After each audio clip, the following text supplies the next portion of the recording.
మీరు అనుకోవచ్చు కదా, మనము చెత్తని తింటున్నారు అంటే ఎవరన్నా నమ్ముతారా? నమ్మరు కదా. ఇప్పుడు చెప్తున్నాను చూడండి. ఎగ్జాంపుల్ 1, మనం చెత్తని డస్ట్బిన్ పడేయం. మెయిన్ రోడ్ మీద డస్ట్బిన్ ఉన్నా పడేయము, కారులో ఉంచుకోవాలి. కానీ అది బుద్ధి లేని వాళ్ళు అక్కడ కారులో పడేయరు, అంటే ఉంచరు, ఆ రోడ్ మీద అక్కడ పడేస్తారు. ఆ వాటర్ లో ఇప్పుడు వినాయకుడిని పడేస్తారు. మీకు చాలా మందికి ఫిషెస్ తింటారు కదా, అయితే తిన్నప్పుడు మన ఆ వాటర్ అనేది ఫిష్ పీల్చుకుంటుంది, మనము ఆ ఫిష్ తింటాం, అప్పుడు మళ్ళా మన కడుపులోకే కదా.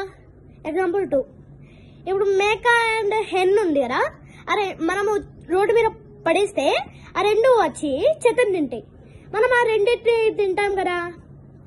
చాలా మంది తింటారు.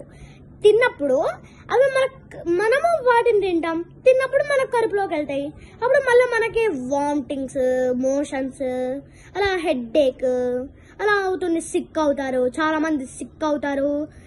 బలంగా ఉన్నా కూడా ఒక్కొక్కసారి అవ్వరు. అందుకే ప్లీజ్ అండర్స్టాండ్. ప్లీజ్ వాటర్లో ఇలా వినాయకులని పడేయండి.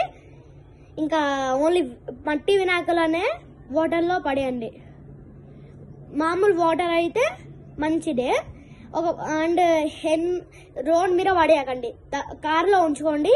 తర్వాత ఇంటికి వచ్చాక కార్లో ఉంచి, లేకపోతే ఏమన్నా డస్ట్బిన్ ఉంటే అక్కడ ఆపి తల పడేయండి. అంత ఓపిక కూడా లేకపోతే ఆ కార్లోనే ఒక డస్ట్బిన్ పక్కన పెట్టుకోండి, ఆర్డర్ చేసుకోండి.